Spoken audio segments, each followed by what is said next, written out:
It was a heavy day for the Spokane Valley Fire Department. Hundreds of people gathered today to honor the life of firefighter Dan Patterson. Good afternoon, everyone. Thank you for joining us here for KREM News First at 4. I'm Whitney Ward. So Dan Patterson served with the department there since 2009. It was in that year he was recognized with the Spokane Valley Fire Department Life-Saving Medal. That was for actions taken off duty when he jumped into the Spokane River, saving the life of a young girl. Patterson suffered cardiac arrest following his last shift in July. He passed away on Tuesday. Today, he was remembered by friends, family, and by the firefighters who served right alongside him.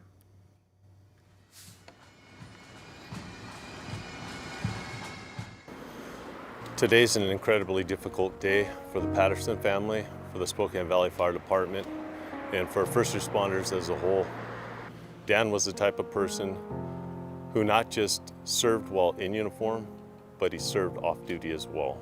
We're going to have a big hole for a while. Dan was one of the hardest working people we had on the Valley Fire. Showed up to work every morning ready to go. First one there, last one to leave. He just never stopped moving. He did the little things around the station that made a difference.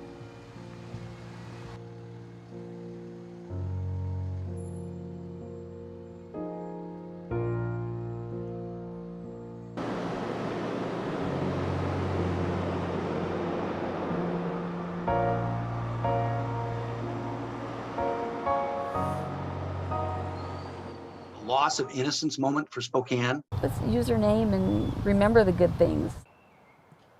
Well, the push continues now to name a playground after a young girl who was murdered more than 60 years ago. Tonight, the victim's family has a little help from an unexpected place. Tonight, a KREM 2 exclusive on a story that we've been following from the beginning. The great-grandson of one of Spokane's founding fathers is speaking out to support the idea of naming a city playground in honor of Candy Rogers. A.M. Cannon helped settle the Spokane area almost 150 years ago, and now there is a park named after him in West Central. Candy Rogers was 9 years old when she was kidnapped and murdered back in 1959. She used to play at A.M. Cannon Park. Well, miraculously, her case was finally solved late last year, and ever since, her family has been working to have the playground here at A.M. Cannon Park named in her memory.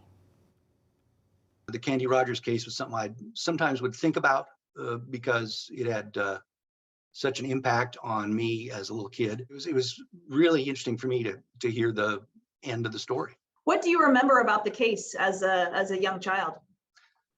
Well, I was 4 years old at the time, but it was such a big deal in Spokane life for years afterwards. Back then, Spokane was very peaceful, very calm, low crime.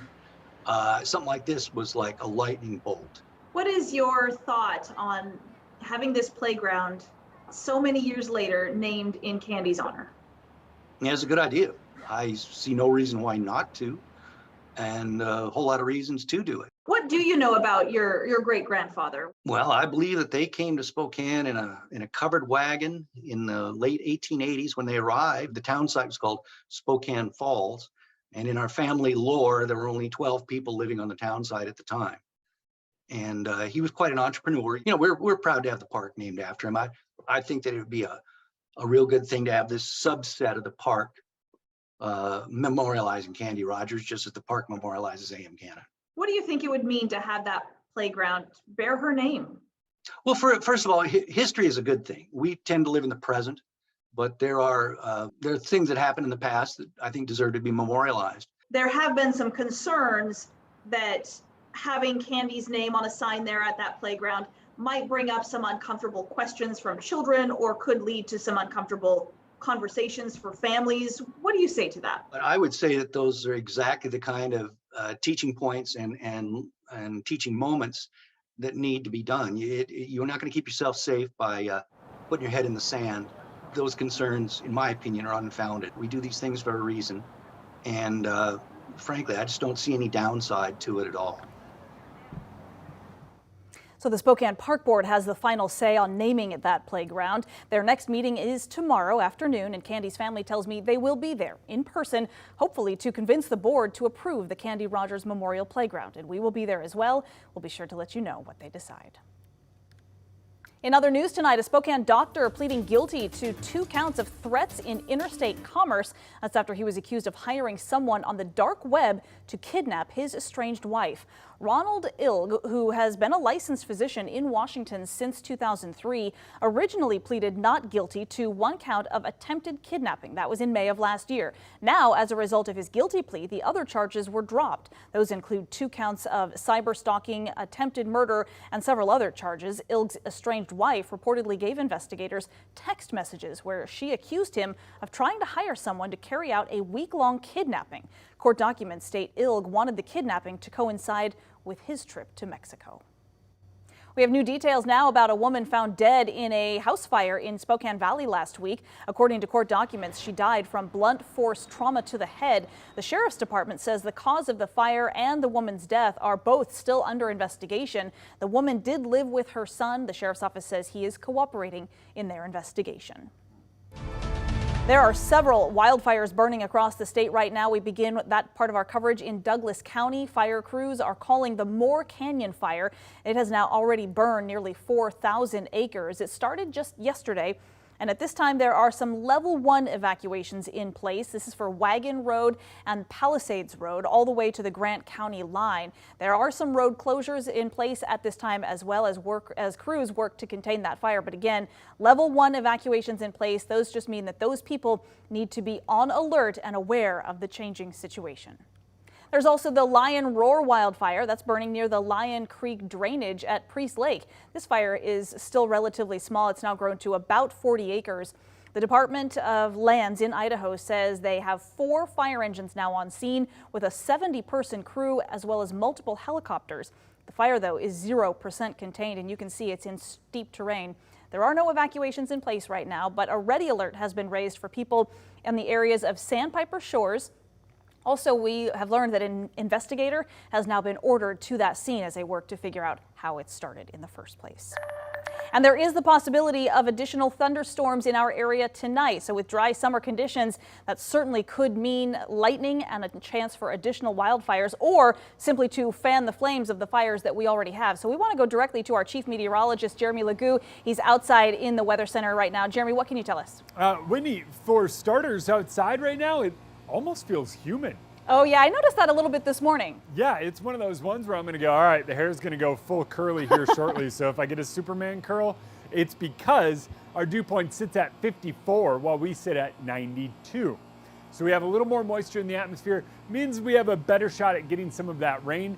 Temperature is pretty widespread, close to 90 in eastern Washington and North Idaho. Upper 90s out in central Washington, so still rather warm. And down to the south, we've seen a little bit of storm activity. A couple of storms kind of falling apart as they lift from Oregon into Washington. A few more of those holding together, so we're going to keep a close eye on those. As they continue to move into the Palouse, they interact with the different terrain. We do have a lot of dry grass there. Dry lightning is going to be a big concern as those move in. But notice this evening, kind of continue to lift off to the north, and by the time the sun goes down, we are done with them tonight. So basically tonight, done. Tomorrow, we're back in it with more rounds of storms possible. So we're in that pattern. We have that monsoonal moisture at play, and I'll let you know what that means as we head into the weekend coming up in just a bit. All right, Jeremy, thank you very much. 5 years after the Freeman High School shooting, sentencing for the shooter is finally getting underway. KREM 2 has followed this story from the very beginning. Here's a timeline of all the events that have led up to today. The Freeman High School shooting, that was back in 2017. The shooter was just 15 years old. He was a student there when he shot and killed 1 classmate and then wounded 3 other freshman girls. The court decided, though, he would be tried as an adult. A trial date was set for October of 2020. Then it was pushed back to June of the next year because of the pandemic. It actually didn't start until January of this year. The gunman pleaded guilty to multiple charges, including first-degree murder and second-degree assault. Before his sentencing, the judge ordered him to hear multiple victim impact statements from those who have been affected by the shooting. On entering the hallway, I immediately come eye to eye with Caleb Sharp. Caleb just stares at me. I again immediately point my Leatherman at Caleb Sharp and say, "Get on the effing ground right now." Opening statements and expert testimony will begin tomorrow morning. Victim and expert testimony, that will continue for several days, and the court's sentencing is expected to be given on Friday, August 19th. Well, still to come, Spokane has a growing homeless population and not nearly enough shelter space. Well, now we are learning more about Catholic Charities of Eastern Washington and its plan to buy the Quality Inn on Sunset Boulevard to turn it into housing.